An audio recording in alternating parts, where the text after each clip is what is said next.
இலங்கையில் தனிநபர் ஒருவர் தனது அடிப்படை தேவைகளை பூர்த்தி செய்வதற்கு தேவையான குறைந்தபட்ச மாதாந்திர செலவு குறித்த புதிய தகவல் தொகை மதிப்பு மற்றும் புள்ளிவிபர திணைக்களத்தால் வெளியிடப்பட்டுள்ளது.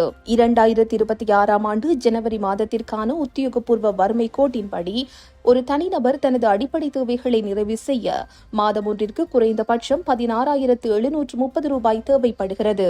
அதற்கமைய நாட்டின் அதிகூடிய செலவை கொண்ட மாவட்டமாக கொழும்பு பதிவாகியுள்ளது.